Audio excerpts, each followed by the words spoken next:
So, soalan bahagian C, 2A, seorang penternak lembu menggunakan teknik pengklonan untuk menghasilkan baka anak lembu yang berkualiti. Namun begitu, bilangan anak lembu yang hidup adalah menurun. Dia kata bilangan anak lembu yang hidup menurun. Maksudnya, kalau kat sini kita faham, dia buat teknik pengklonan, kan? Teknik pengklonan. Lepas tu, apa jadi? Nak hasilkan baka berkualiti.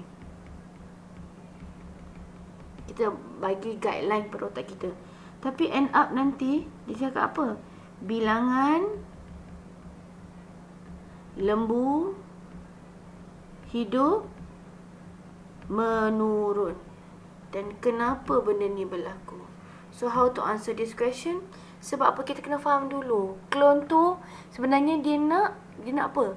Dia nak tiru sebiji-sebiji daripada asal. Dia nak create the replika yang tepat seperti kelihatan sama seperti lembu tu. Jadi, teknik pengklonan ni bagus ke tak bagus? Kenapa bilangan lembu hidup berkurang? Apa sebab dia? Kenapa jadi macam tu? Okey, apa yang kita boleh faham dekat sini ialah, okey, kenapa jadi macam tu? Sebab dia teknik pengklonan, kan? So, kita boleh jawab. Pertama adalah kerana klon, kan? Anak lembu. Apa maksud klon? The same thing, right? Anak lembu yang dihasilkan mempunyai jin yang sama. Dia tak ada variety. So, dia clone sebiji-sebiji from the original one, kan? Tapi, kalau yang tu memang mudah sakit, so dia akan dapat mudah sakit juga. Macam tu. So, next. Apa lagi penjelasan kita boleh cakap, okay? Semua anak lembu, kalau satu dijangkiti, kan? Semua anak lembu, kalau kita hasilkan banyak, 10 ekor lembu lah katalah, kan? 10 ekor tu akan semua dapat sakit. Kalau satu tu sakit, semua akan sakit. Semua anak lembu akan dijangkiti oleh penyakit yang sama. Jadi penatlah kita, kan? Dah lah sakit. Kalau 10 ekor, 10 ekor sakit. Ataupun awak boleh cakap juga, semua anak lembu, kenapa dia sakit? Sebab dia ada daya pertahanan yang sama. Kerana kenapa? Semua anak lembu mempunyai ketahanan, kan? Resistant to the disease, kan? Mempunyai daya pertahanan badan yang sama. No wonder lah kalau satu ekor tu mati, mungkin lepas beberapa hari yang tu pun akan mati juga. Yang selebihnya akan mati juga. Itu adalah apa? Keburukan teknik pengklonan. Kejuruteraan genetik ialah bidang yang digunakan untuk mengubah suai genetik pada suatu organisma. DNA manusia telah dikombinasikan dengan DNA bakteria untuk menghasilkan insulin manusia untuk merawat diabetes. So, dekat sini, point of view kat sini, dia tanya, dia cakap pasal kejuruteraan genetik. So, DNA, okay, manusia campur dengan DNA bakteria untuk menghasilkan apa? Insulin manusia. Insulin manusia ni untuk apa? Kenapa kita perlukan hormon insulin? Untuk, of course lah, merawat diabetes. Untuk stabilkan paras gula. Untuk merawat diabetes. Okey. Jadi, dia tanya kepada kita, nyatakan teknologi kejuruteraan genetik tersebut dan terangkan kepentingan teknologi tersebut. So, dia nak nama, the names of these engineering technology. So, kat sini gambaran dia macam mana kita nak combinekan this to DNA together to form insulin kan. So kat sini, so I show you the diagrams of benda ni. So the diagram dia dekat sini. So this one actually explaining about technology DNA recombinant, whereby they combine the gene yang kita nak. Contohnya, kita nak hasilkan genetik baru, di mana kita nak dapatkan insulin manusia. So basically ini adalah DNA manusia, sel pankreas, di mana pankreas memang akan secret insulin. Okay, lepas tu kita potong, kita ambil, and then kita ambil DNA bakteria. Okay, lepas tu macam mana nak ambil DNA tu, each of DNA ni kita cut dengan enzim pemotong.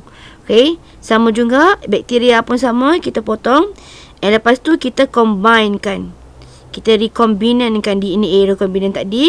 Lepas tu kita masukkan dalam bakteria. Okay, so bakteria nanti kita akan, dia akan macam amplify, akan banyakkan. So lepas tu dapatlah insulin manusia. So awak boleh tengok kat sini lah, gene insulin manusia dipotong dengan menggunakan enzim pemotong.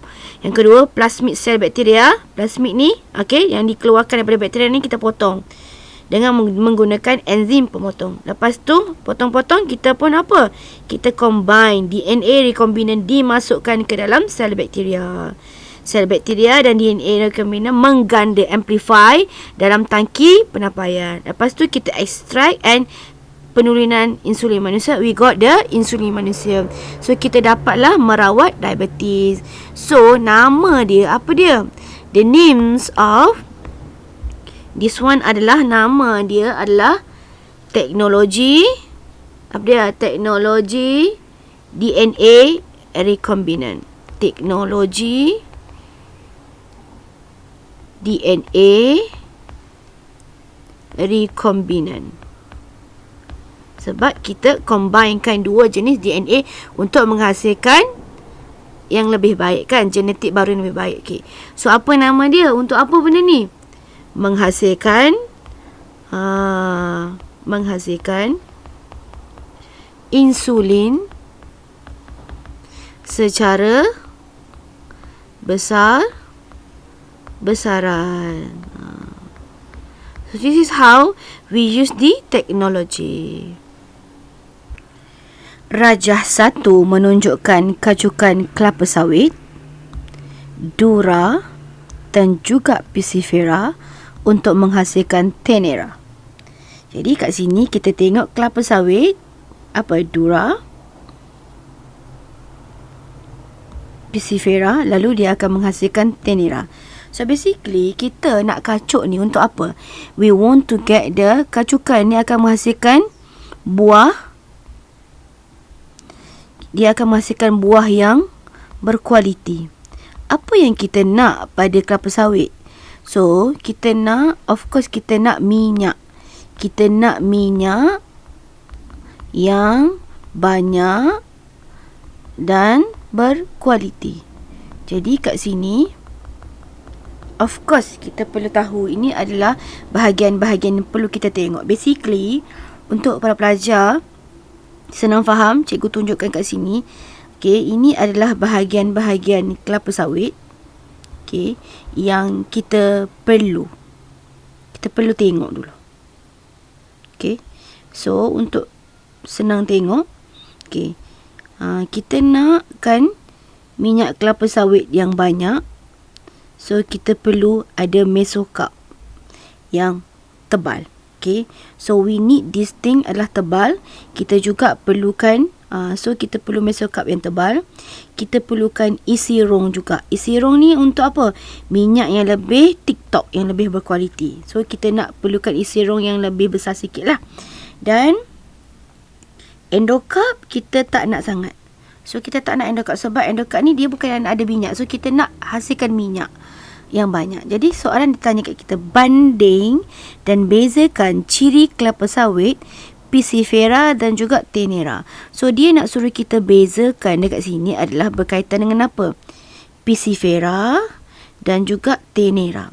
So dia nak tengok hasil dia. So kita tengok apa yang best-best. Kalau kita nak ciri-ciri, kita mesti ambil ciri-ciri yang bagus pada sesuatu bahan kan. Okey, jadi dekat sini kita tengok kat sini dia nak kita ambil mesokarp yang tebal ada pada Piscifera.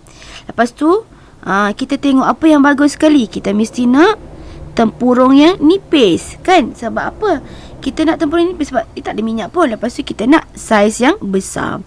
Dan bila kita kacuk benda ni, barulah dia akan terhasil pada kita punya tenera. So tenera yang terhasil, awak nampak ini apa?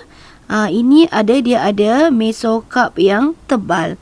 So kita tengok kat sini mesokarp tebal.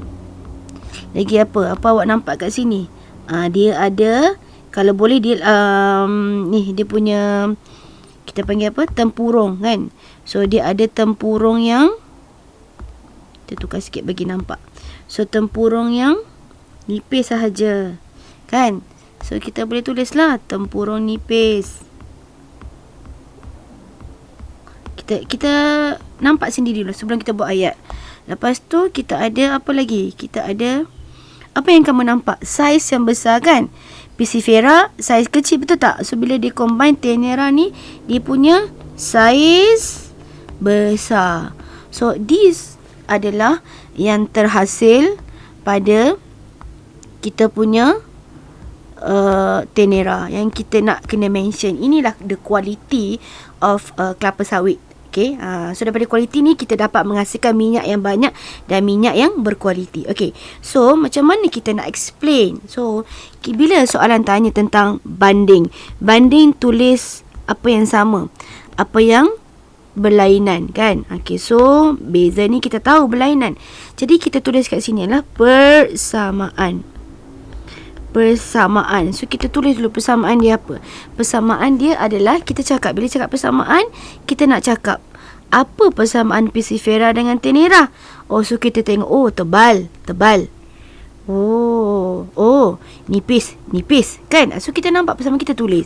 Jadi yang pertama adalah kita tulis kedua-dua buah kelapa sawit ini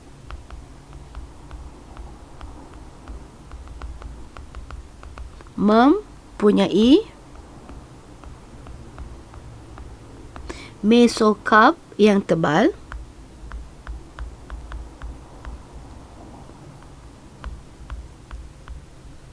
dan juga tempurung yang nipis. Ini apa yang dua-dua ada kan, ini nipis. Okey. So dekat sini kita pun mention pula apa? Perbezaan. Perbezaan kita tengok apa beza dia lah. So kat sini I'm using this colour. Okay, apa beza pula? Okay, so kalau yang ni saiz dia kecil, yang ini saiz dia besar, betul tak? So kita mention lah. So kita boleh cakap juga,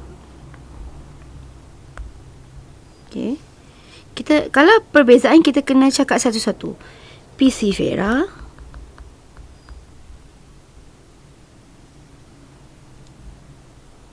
mempunyai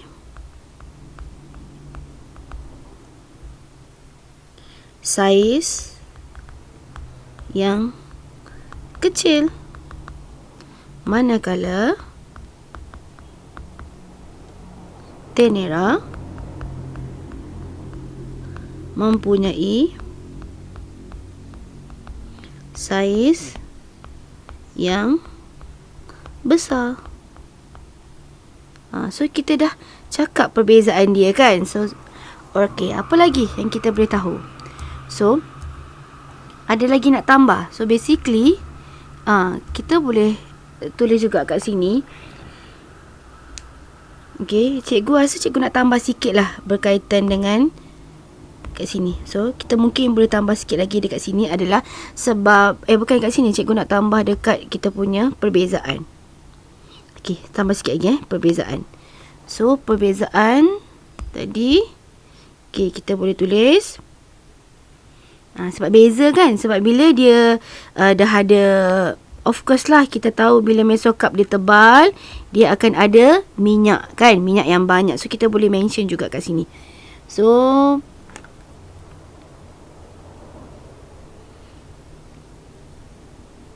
kita boleh tulis, okey, perbezaannya adalah lebih tenera.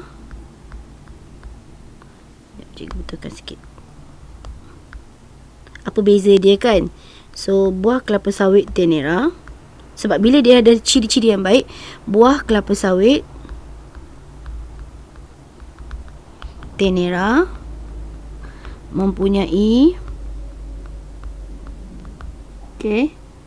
minyak kelapa sawit, atau mempunyai, atau boleh cakap menghasilkan lah, sebab dia akan, bila kacuk dia menghasilkan lah. So kita tulis buah kelapa sawit tenera menghasilkan lebih banyak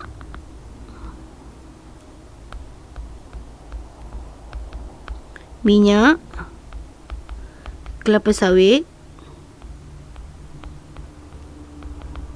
yang berkualiti berbanding buah kelapa sawit Pisifera.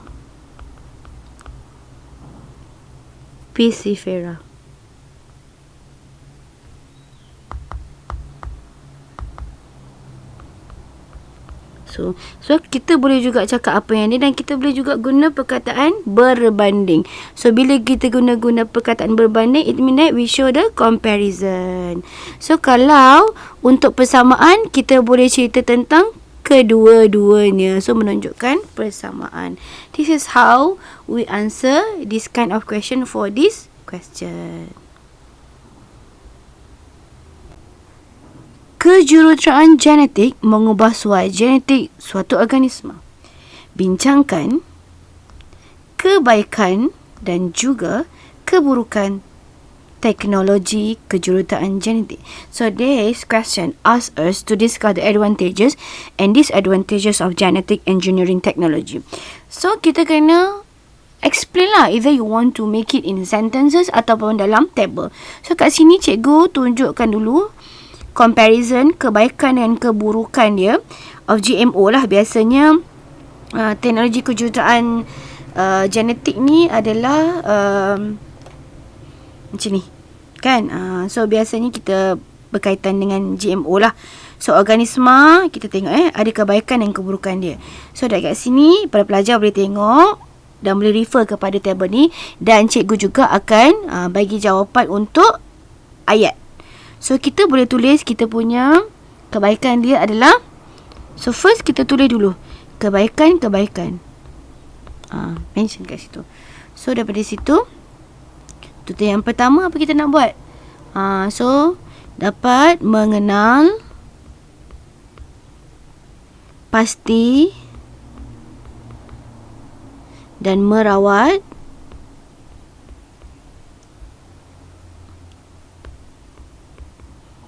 penyakit baka. Contohlah, kalau baka tu baka kecil, so kita nak baka yang lebih besar, yang lebih berkualiti, yang daging banyak, yang isi banyak. Contoh dari segi haiwan kan, nak daging yang banyak kan. Lepas tu nak buah yang besar kan, ada isi yang best. So kita boleh cari, kita boleh buat genetic modification. So itulah kebaikan dia. Yang kedua, apa lagi kebaikan dia adalah menghasilkan tanaman dan ternakan yang berkualiti. Macam cikgu cakap tadi lah. So you just write down. Menghasilkan tanaman dan ternakan yang berkualiti. Macam tadi. Seperti contohnya kita tengok kan. Kat sini kita tengok kualiti dan kuantiti. Tomato, kacang soya, haiwan ternakan kita dapat tingkatkan. So benda ni dapat elakkan masalah kebuluran juga. Dan pada masa yang sama tadi kita cakap tadi kan, penyakit baka dapat dirawat. Okay, next yang ketiga. Okay, sambil-sambil cikgu tulis, sambil-sambil cikgu tunjuk dekat jadual. So kita boleh cakap juga menghasilkan tanaman dan ternakan yang kalau dapat penyakit, dia macam boleh prevent themselves from jatuh sakit, ataupun yang kita kata tahan daya penyakit yang lebih tinggi.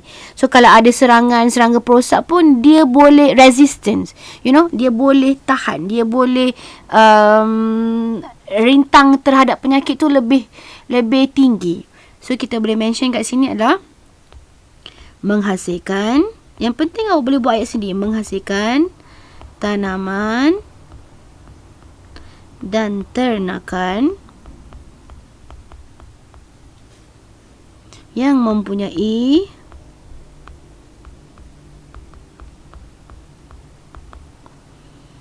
daya tahan penyakit yang lebih tinggi. Maksudnya kat sini, dia boleh tahan penyakit yang lebih tinggi berbanding dengan sebelumnya, kan? So ada dah kat sini. Okey. So yang keempat, kita boleh tulis juga apa? Menghasilkan hormon dan enzim daripada bakteria. Sebab hormon we can get it from bacteria, kan? Enzim daripada bakteria, sebab dia boleh meningkatkan tahap kesihatan manusia. So kita boleh tulis juga menghasilkan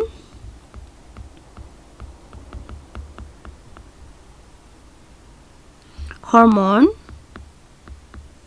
Kenapa daripada bakteria? Sebab bakteria ni dia mudah untuk menggandakan diri dengan cepat. So kalau kita modify dengan bakteria, kan dia macam cepat sikit lah. And then it's good lah, menghasilkan hormon dan enzim daripada bakteria untuk meningkatkan tahap kesihatan manusia. Okey. Contohnya kita dapat hasilkan apa kat sini? Insulin. Kita dapat hasilkan, we can produce insulin, enzim, hormon, interferon, antibiotik secara besar-besaran. Sebab apa? For your information, bakteria ni awak tahulah, dia boleh menggandakan diri dengan cepat, kan? Bakteria gandakan diri dengan cepat. Sebab tu kita buat genetic modification. Okay. So kita dah cerita tentang kebaikan. Now we go to keburukan kejuruteraan genetik pula. So kita tulis kat sini keburukan. So keburukannya pula kita mention dekat sini. Okay. So apa kita nak tulis? So kita tengoklah kat sini. So ada pro and contra juga. So basically hasil yang kita modify tadi, kan, hasil ternakan atau tanaman tadi, mungkin dia bagus, tapi dia might be ada side effect dia. Dia ada kesan sampingan kepada pengguna. Ada orang yang lemah kepada allergic, kan. So kita boleh tulis hasil perubahan genetik menyebabkan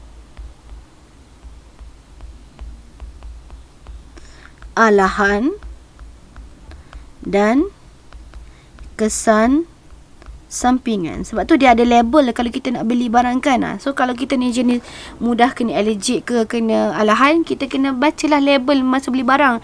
So elakkanlah ambil produk yang ada genetic modification ni. Okey. So soalan seterusnya, nombor 2. Penghasilan spesies baru boleh menyebabkan kepupusan spesies asal. Mungkin kita ubah genetik dia hasilkan spesies yang baru. Spesies asal might be extinct. So kita boleh cakap juga penghasilan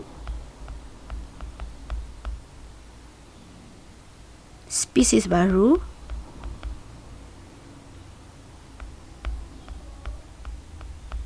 boleh menyebabkan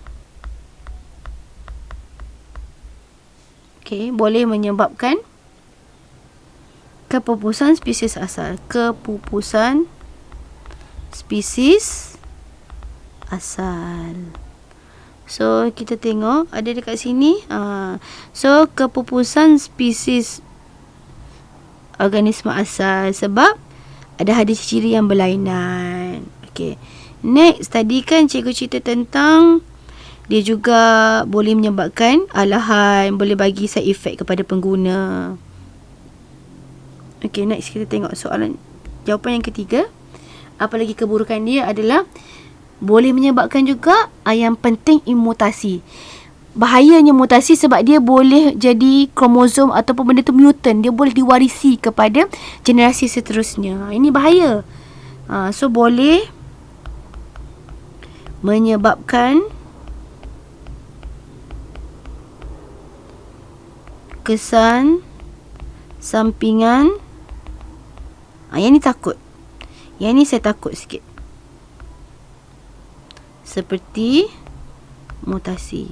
Sebab nanti hasil dia berbeza daripada yang asal. Apa maksudnya? Genetic modification, genetik yang terhasil tu dia mutasi. So kalau dia jadi mutant, benda tu sangat-sangat bahayalah. Okey, yang seterusnya kita boleh cakap number 4. Pengubahsuaian genetik mungkin digunakan secara tidak beretika seperti membuat senjata biologi yang membahayakan manusia. So benda ni kadang-kadang ada yang unethically lah. So mungkin dia boleh buat senjata biologi daripada pengubahsuaian genetik. So lagi bahaya. So kan kita tulis pengubahsuaian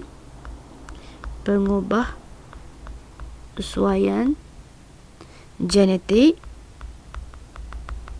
mungkin digunakan secara tidak beretika seperti membuat senjata biologi. Dia buatlah virus ke apa kan dia create virus kan, so menyerang manusia kan. So benda tu lama-lama dia akan boleh spread to the world, membuat senjata biologi yang membahayakan manusia. Asalnya tak ada, bila ada habis satu dunia. Okay, next and the last adalah kita tengok nombor 5. Menghasilkan organisma yang daya tahan yang tinggi terhadap pestisid. Maksudnya macam ni lah. Let's say pestisid tu apa? Racun serangga. Contohlah, kalau kita sembuh racun kan. So, benda tu sepatutnya dia boleh mati. Boleh kill that serangan tu lah. Tapi bila dia dah resistant terhadap racun, so kita sembuh je racun, tak jadi apa. Racun tu dah jadi tak ada apa-apa dah bagi organisma tersebut. Menghasilkan organisma yang mempunyai daya tahan yang tinggi terhadap pestisid. Jadi kalau nak guna pestisid lepas ni, tak jadi apalah. Macam tak ada guna lah. So this is how we answer keburukan. So maksudnya dia membahayakan manusia kan. So kadang-kadang bila you modify juga, you boleh tengok makanan banyak dan murah. So meningkatkan populasi sedunia. Jadi contoh kita modify banyak bahan, kita boleh hasilkan makanan yang banyak dan kita boleh menghasilkan manusia juga. Pada masa yang sama akan adalah masalah problem yang banyak. Kesihatan kan, kualiti hidup kita secara global berkurang. Macam itulah. Dan kita tidak boleh menggunakan tidak boleh menyalahgunakan bahan perubatan untuk menghasilkan antibiotik dan sebagainya, sebab dia mungkin boleh menghasilkan penyakit-penyakit yang sukar dirawat. This is how lah. And one main thing adalah juga banyaklah. Kalau tengok dekat jadual cikgu ni, boleh tambah lagi lah.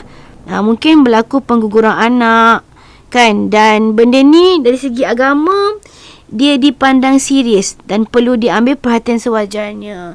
So dia ada kebaikan dan keburukan, terpulang kepada bagaimana kita menggunakan teknologi tersebut.